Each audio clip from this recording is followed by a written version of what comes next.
जय माता लक्ष्मी। दोस्तों मित्रों, आज की इस कहानी में हम सभी जानेंगे कि किस श्राप के कारण स्त्री समय से पहले ही विधवा हो जाती है। दोस्तों, वर्तमान समय में ऐसे चर्चे बहुत अधिक सुनने को मिलते हैं। दोस्तों, हम ये भी जानेंगे कि ऐसे कौन से कार्य हैं जो एक पतिव्रता स्त्री को अपने पूरे जीवन में भूलकर भी कभी नहीं करनी चाहिए। इसके कारण महिलाएं समय से पूर्व ही विधवा हो जाती है।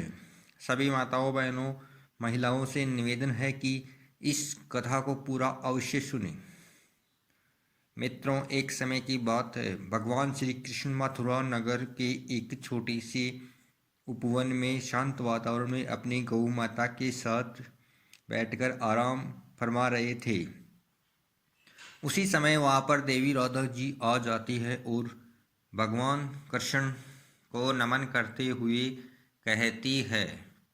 फिर भगवान कृष्ण बोलते हैं कि हे देवी राधा, अब किस प्रयोजन से यहाँ आई हैं। तब देवी राधा कहती है कि हे प्रभु, आज कुछ प्रश्नों ने मेरे मन में जन्म लिया और वे प्रश्न मुझे ही बहुत ही ज़्यादा परेशान कर रहे हैं। तो मैं उन्हीं प्रश्नों के उत्तर आपसे जानने के लिए आपके पास आई हूँ। तब श्री कृष्ण कहते हैं, हे देवी राधा, आप अपना प्रश्न पूछिए, मैं आपके सभी प्रश्नों का उत्तर देने हेतु तैयार हूँ। तभी देवी राधा भगवान कृष्ण को संबोधित करते हुए पूछती है, हे स्वामी, महिला किस पाप के कारण समय से पहले ही विधवा हो जाती है। तो भगवान कहते हैं, देवी राधा, आप आज अचानक से ये प्रश्न मुझसे क्यों पूछ रही हो।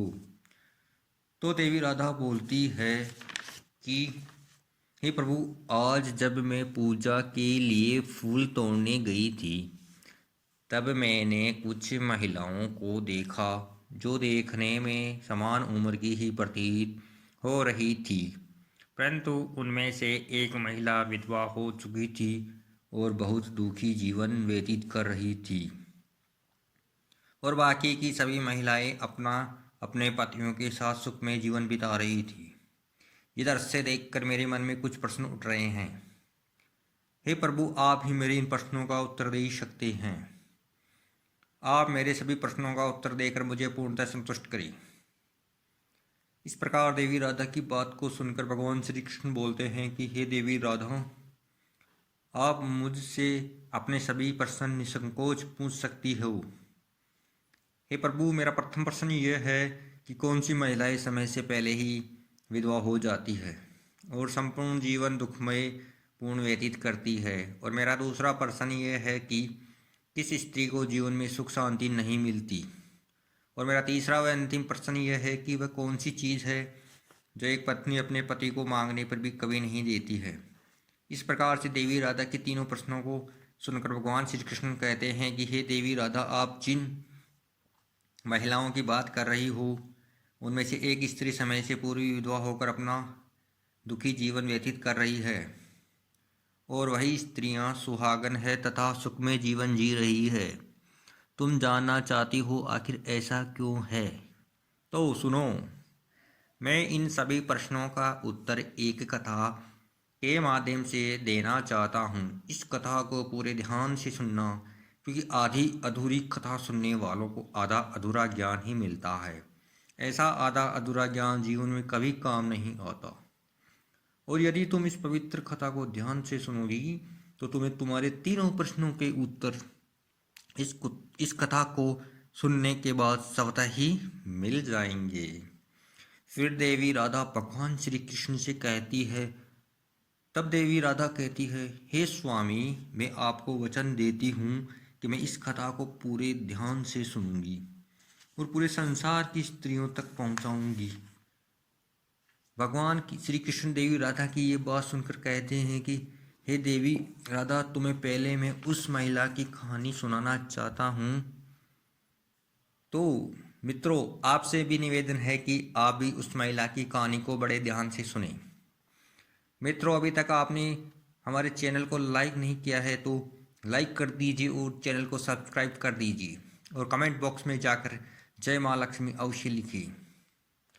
आगे भगवान श्री कृष्ण कहते हैं, हे देवी, नौकर की पत्नी सुहागन बनकर सुखी जीवन जी रही है और जिस सुहागन स्त्री की तुम बात कर रही हो वो कोई और नहीं बल्कि राजा भीमराज के नौकर की पत्नी है।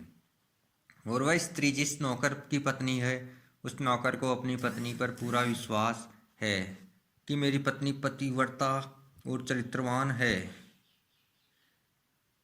और उसकी प्रशंसा वह सारे नगर में करता रहता है।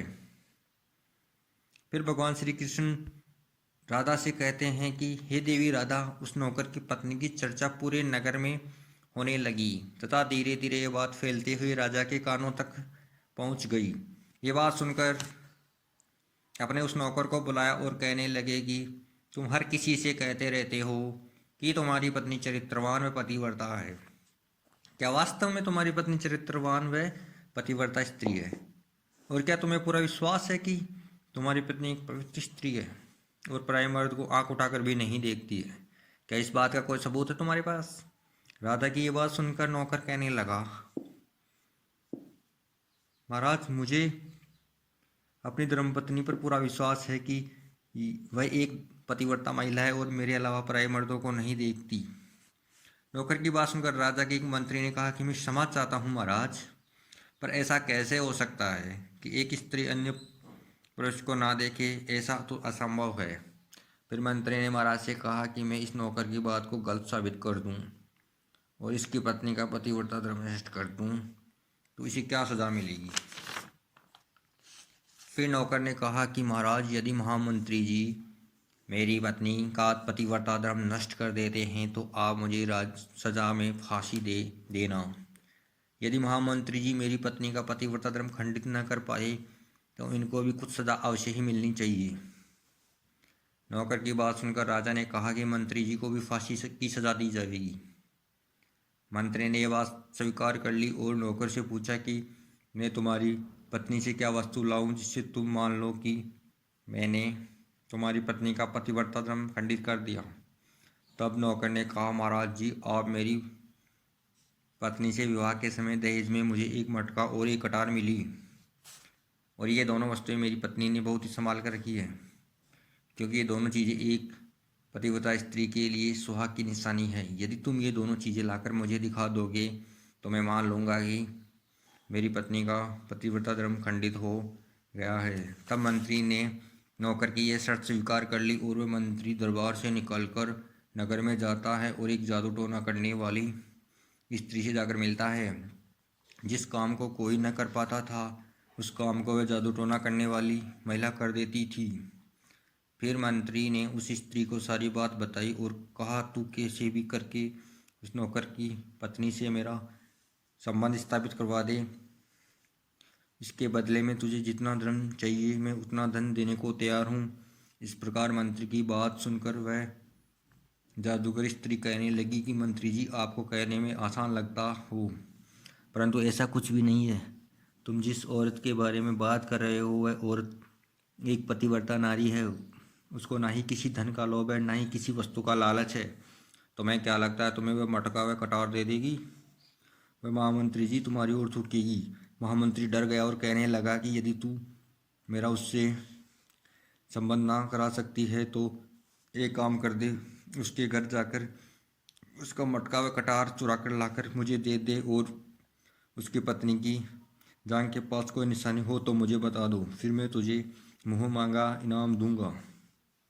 तुझे जितना धन चाहिए उतना सारा धन मैं दूंगा, बस तू मेरा ये काम करवा दे।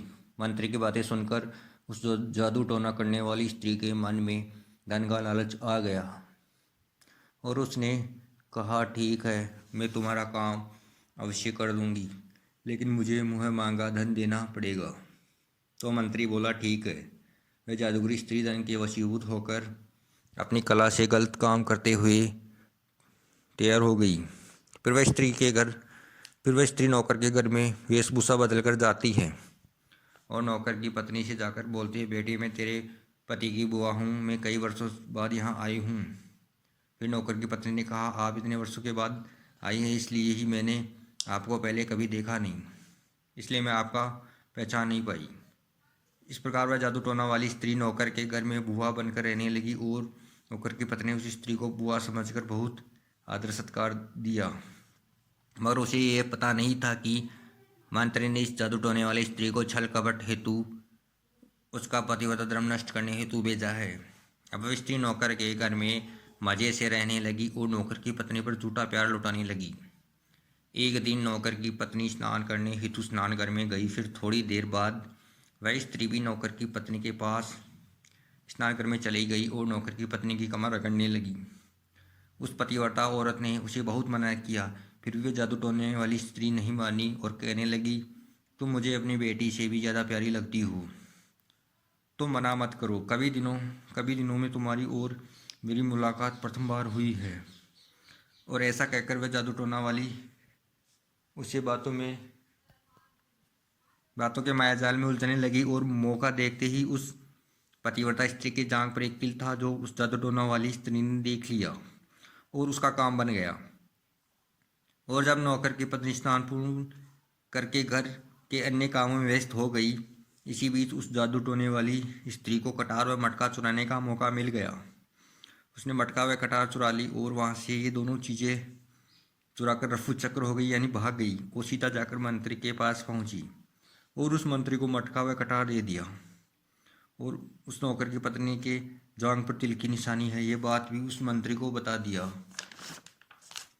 फिर मंत्री मटका व कटार लेकर सीधा राजा के दरबार में चला गया और राजा के पास मटका व कटार रखकर बोला, महाराज, मैं नौकर की पत्नी के पास 2 दिन रहकर आया हूँ और यह मटका व कटार उसी ने मुझे दिया है। मंत्री की यह बात सुनकर राजा ने तुरंत राज दरबार लगवाया और नौकर को बुलाया। नौकर के आते ही महामंत्री ने मटका व कटार उसे दिखाकर कहा, महाराज, मैंने नौकर की शर्त पूरी की है और बड़े दरबार में ये भी कहा कि नौकर की पत्नी के जगह पर तिल भी है। ये सभी बातें सुनकर नौकर भी मान गया कि आज वास्तव में मेरी पत्नी ने अपना पतिव्रता धर्म पूरी तरह से नष्ट कर लिया है। अब नौकर का अपनी पत्नी से विश्वास उठ गया। फिर शर्त के मुताबिक राजा ने नौकर को फांसी की सज़ा सुनाई और 21 दिन बाद फांसी देने का आदेश दिया और कहा कि नौकर को 21 दिन बाद फांसी पर चढ़ा दिया जाएगा। अब नौकर की मृत्यु के दिन समीप आने लगे और अंततः वह दिन भी आ गया जिस दिन नौकर को फांसी दी जानी थी। जब उस नौकर को फांसी के फंदे पर लगाया जा गया तो उस नौकर को अंतिम इच्छा पूछी। फिर नौकर ने कहा, महाराज, मेरी अंतिम इच्छा यह है कि मैं अंतिम बार अपनी पत्नी से मिलना चाहता हूँ। इस प्रकार राजा ने नौकर को आज्ञा दी कि तुम अपनी पत्नी से मिल सकते हो। नौकर कुछ समय की इजाज़त लेकर अपने घर गया और अपनी पत्नी से कहने लगा कि तुमने मेरे साथ बहुत ही बड़ा विश्वासघात और छल कपट किया है। मैंने तुम पर विश्वास करके राजा के सामने मंत्री से ऐसी शर्त लगाई थी और राजा के दरबार में मैंने कहा था कि मेरी पत्नी एक चरित्रवान और पतिव्रता है। उसके पतिव्रता धर्म को कोई मनुष्य नष्ट नहीं कर सकता अर्थात डिगा नहीं सकता। और तुमने क्या किया, उस मंत्री के साथ अपना पतिव्रता धर्म नष्ट कर लिया और अब शर्त हारने के कारण कुछ दिन बाद फांसी की सज़ा दी जाएगी। मैंने तुम पर विश्वास किया और तुमने विश्वासघात किया। मैंने विश्वास करके तुम्हें घर पर अकेली छोड़ा। नौकर की बातें सुनकर उसकी पत्नी ने उस स्त्री को सभी बातें बताई जो उसके पति को बुआ बनकर उसके घर पर आई थी। मगर नौकर को अपनी पत्नी की बातों पर बिल्कुल भी विश्वास नहीं हुआ और नौकर राजा के दरबार में चला गया। राजा ने किसी कारण से उस नौकर की फांसी की सज़ा को कुछ समय के लिए और टाल दिया, उसे कैद में डलवा दिया। नौकर की पत्नी अपने पति को निर्दोष साबित करने हेतु राज दरबार में गणिका अर्थात नाचने गाने वाली की वेशभूषा धारण करके आ गई। राजा से अपना नृत्य दिखाने की आज्ञा मांगने लगी। राजा ने उसकी सुंदरता देखकर नाचने की आज्ञा दे दी। फिर महल के नौकरों ने उसके नृत्य की व्यवस्था कर दी। नौकर की पतिव्रता पत्नी ने जब नाचना प्रारंभ किया तो राजा उसकी सुंदरता व उसके नाचने से अत्यधिक प्रसन्न होकर कहा कि मांगो, क्या मांगना चाहती हो, मैं तुम्हें दूंगा। फिर उस नौकर की पत्नी ने कहा, महाराज, आपकी सभा में एक चोर है जिसने मेरी सोने की अंगूठी चुराई है, उसे फांसी की सज़ा दे दीजिए। ठीक है, बताओ मेरे राज दरबार में तुम्हारा चोर कौन है, मैं उससे अवश्य ही फांसी की सज़ा दूंगा। फिर उस पतिव्रता स्त्री ने कहा कि महाराज, कोई और नहीं बल्कि आपका महामंत्री ही मेरा चोर है। इसी ने मेरी अंगूठी चुराई है, तो आप इनको फांसी दे। जैसे ही ये बात महामंत्री ने सुनी तो वह गुस्से से तिलमिला उठा और बोला, महाराज, मैंने इस स्त्री की कोई भी अंगूठी नहीं चुराई। ये झूठ बोल रही है और मैंने इसे आज तक कभी देखा ही नहीं है, तो मैं इसकी अंगूठी कैसे चुराऊंगा। मैंने आज तक इसकी शक्ल ही नहीं देखी, आज पहली बार मैं इसकी शक्ल देख रहा हूँ। जैसे ही मंत्री ने कहा तो वह पतिव्रता नौकर की पत्नी अपनी वास्तविक स्थिति में आ गई, मतलब वास्तविक रूप में आ गई और कहने लगी, महाराज, इस मंत्री ने मुझे पहले कभी देखा ही नहीं, तो इससे ये पूछो कि ये कटार में मटका कहाँ से लाया, और आपने मेरे निर्दोष पति को फांसी की सज़ा दे दी। इसलिए मुझे अपने पति को निर्दोष साबित करने हेतु इस राज दरबार में गणिका के वेश में आना पड़ा। मैं इस मंत्री की पूरी सच्चाई सुनाती हूँ। ये मंत्री है, इसने मेरे पास एक जादू टोना वाली स्त्री को भेजा था और उसी से ये सब ढोंग करवाया है। उस स्त्री को मेरे पति की भुआ बनाकर भेजा। वह उसने धोखे से मेरी जांग का तिल देख लियो। उसी ने ये मटका व कटार चुराकर इस महामंत्री को दिया है। मंत्री ने इसके बदले में उसे बहुत सारा धन दिया। मेरे साथ यही छल हुआ है महाराज। मैं आज भी पतिव्रता हूँ महाराज। ये सुनकर महाराज ने जादूगर स्त्री को बुलाया। फिर उस स्त्री ने राजा के डर से मंत्री की सारी करतूत विस्तारपूर्वक बता दी। ये सुनकर राजा ने उस नौकर को रिहा कर दिया और उसकी जगह मंत्री को फांसी पर चढ़ा दिया। और कहानी को आगे बढ़ाते हुए श्री कृष्ण ने कहा, जो स्त्री अपने पति को नाम से बुलाती है वे स्त्रियां समय से पूर्व विधवा हो जाती है और बिना पति के दुखी जीवन व्यतीत करती है। क्योंकि कोई स्त्री अपने पति का नाम अपने मुंह से लेती है तो पति की उम्र कम हो जाती है या उनमें क्लेश उत्पन्न हो जाता है और समय से पूर्व स्त्री विधवा हो जाती है। वह समय से पूर्व विधवा होकर एक दुखी जीवन जीती है। बस यही कारण है कि तुम जिन स्त्रियों की बातें कर रही हो उनमें से एक स्त्री इसी कारण समय से पूर्व ही विधवा हो गई और उनमें से एक नौकर की पत्नी भी थी जो पतिव्रता स्त्री थी। वह कभी भी अपने पति का नाम मुँह से नहीं लेती थी। इस कारण वह आज भी सुहागन है और सुखी जीवन व्यतीत कर रही है। इसलिए किसी भी स्त्री को अपने पति का नाम अपने मुंह से कभी नहीं लेना चाहिए। और तुम्हारा दूसरा प्रश्न था कि किसी स्त्री को जीवन में सुख नहीं मिलता है और वह पति के होते हुए भी सदा दुखी रहती है, तो समझ लो जो स्त्रियां बिना अपने पति की अनुमति के कहीं भी चली देती है वह कभी भी सुखी जीवन नहीं जी सकती।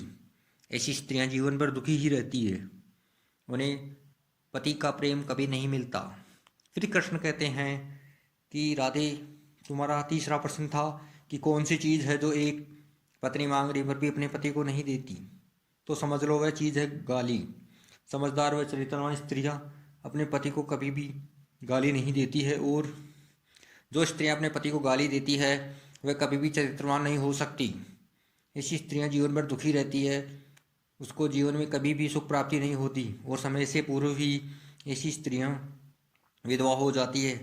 इस प्रकार देवी राधा श्री कृष्ण के मुख से अपने तीनों प्रश्नों का उत्तर जानकर संतुष्ट हो जाती है और कहती है कि क्या वास्तव में जो स्त्री चरित्रवान पतिव्रता होती है वह अपने जीवन में कभी दुखी नहीं होती है। तो श्री कृष्ण कहते हैं, नहीं, ऐसे घर में सदा माँ लक्ष्मी का वास होता है। ऐसा घर सदा धन दौलत व खुशियों से भरा रहता है और चरित्रवान स्त्रियां अपने घर को हमेशा सुरग बना देती है। फिर देवी राधा कहती है कि हे प्रभु, क्या जो स्त्रियां प्राय मर्द से संबंध रखती है उनके घर में माँ लक्ष्मी का वास नहीं होता, और उस स्त्री के साथ क्या होता है। तब श्री कृष्ण कहते हैं, देवी राधा, जो स्त्रियां पराय मर्दों से संबंध रखती है उसके घर में माँ लक्ष्मी कभी भी वास नहीं करती है और उसके घर को सदैव के लिए छोड़कर चली जाती है और उसके घर में भयंकर गरीबी आती है। उनके घर के बच्चे भूखे तड़प तड़प के मर जाते हैं। फिर भगवान कृष्ण कहते हैं कि हे राधे, एक स्त्री को कभी भी पराये मर्दों की तरफ नज़र उठाकर भी नहीं देखना चाहिए। तो मित्रों, अगर आपको ये कहानी अच्छी व प्रेरणादायी लगी तो कमेंट में जय श्री कृष्ण जय श्री श्याम जरूर लिखिए। वीडियो को लाइक शेयर व चैनल को